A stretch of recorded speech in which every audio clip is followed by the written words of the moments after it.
kembali Bapak Ibu, saudari-saudara umat beriman terkasih dalam Tuhan. Selamat memasuki pekan baru dengan gembira, penuh sukacita. Hari Senin 27 November 2023, saya Romo Agus CSSR mengajak saudari-saudara merenungkan kutipan Injil yang cukup singkat. Injil Lukas bab 21 ayat 1 sampai 4 tentang persembahan janda miskin. Apa inspirasinya? Apa pesannya untuk kita? Itu yang mau kita renungkan. Kita mendengarkan firman Tuhan terlebih dahulu.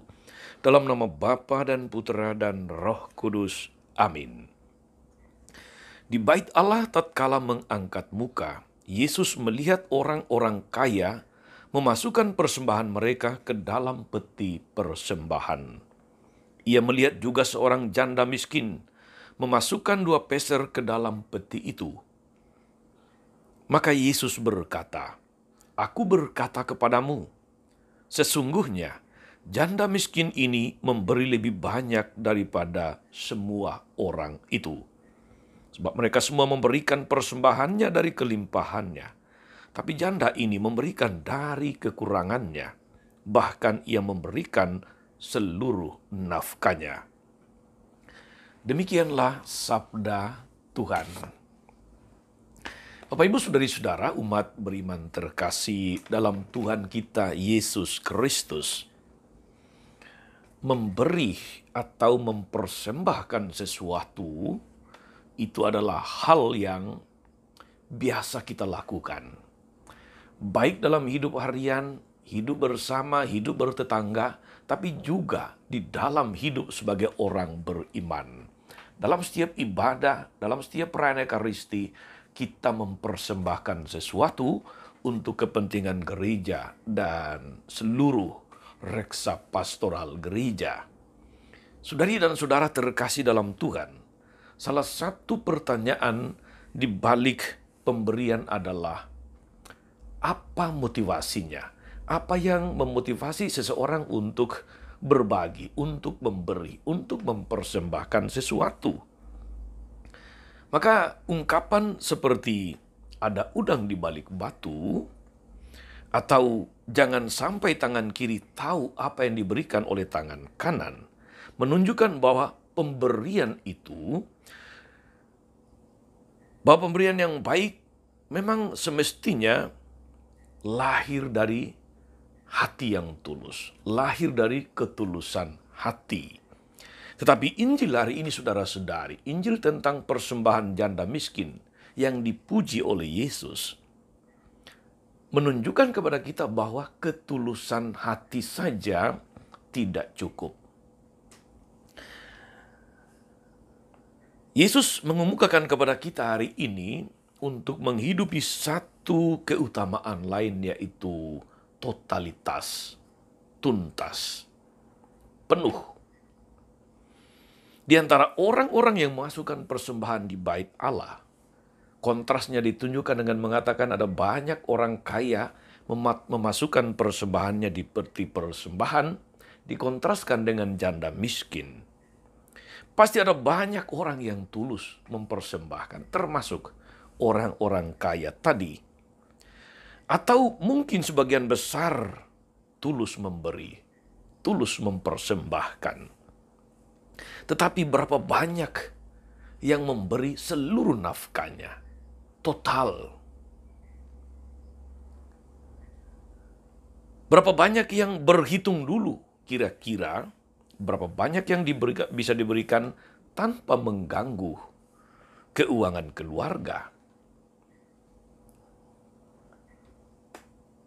Seorang pendeta ketika memberikan sambutan saat serah terima pastor paroki yang lama kepada pastor paroki yang baru, karena beliau adalah tetangga, gereja tetangga, dan juga diundang. Dan pada saat serah terima itu, pastor paroki yang akan pindah itu membuat atau menyampaikan laporan pertanggungjawaban termasuk keuangan paroki. Dia serahkan seluruhnya, seluruh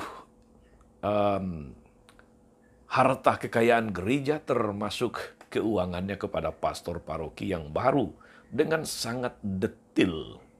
Lalu si pendeta yang merupakan tetangga dan sahabat para pastor ini lalu ketika sambutan menyinggung soal itu, soal persembahan.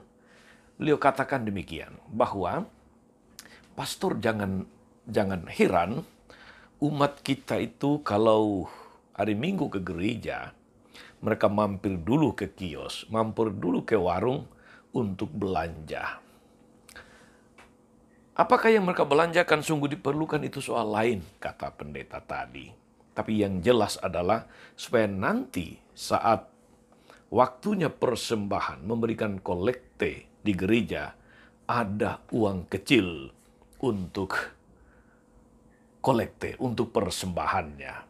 Tentu saja apa yang dikatakan pendeta tadi adalah sesuatu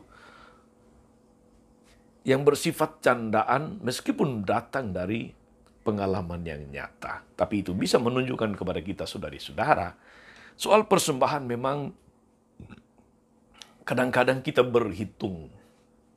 Kadang-kadang kita memperhitungkan kebutuhan keuangan keluarga, kebutuhan ini, itu, dan sebagainya. Bukan berarti tidak tulus. Tetapi soal keutamaan totalitas inilah yang kemudian disoroti oleh Yesus, bahwa tulus saja tidak cukup. Orang harus juga berani total, seperti janda miskin tadi. Dari sinilah keutamaan janda miskin dipuji oleh Yesus. Janda ini memberikan seluruh nafkahnya, total. Dia tidak berhitung. Saudari-saudara umat beriman terkasih dalam Tuhan, di antara banyak umat yang memasukkan persembahan di gereja, entah saat misa, entah itu iuran, entah itu apapun namanya, berapa banyak yang memberi dalam tanda kutip seluruh nafkahnya. Berapa banyak yang hanya bersemangat minimalis dalam memberi sekedarnya. Persembahan bisa saja tulus, tetapi minimalis.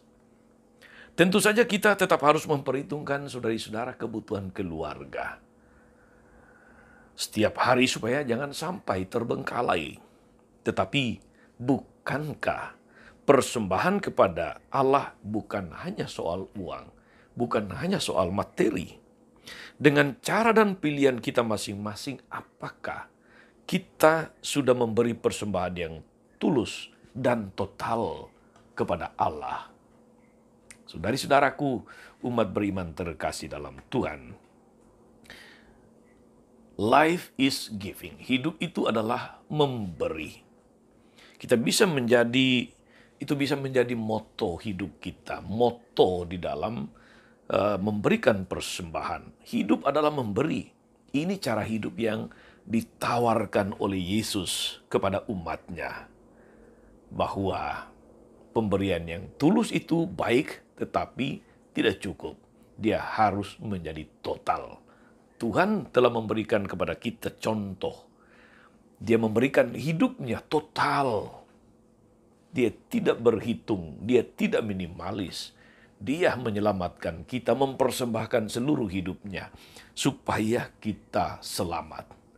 Kalau kita belum mampu seperti Yesus, saudari-saudara, minimal kita belajar dari janda miskin untuk memberi bukan hanya dengan tulus, tetapi juga total.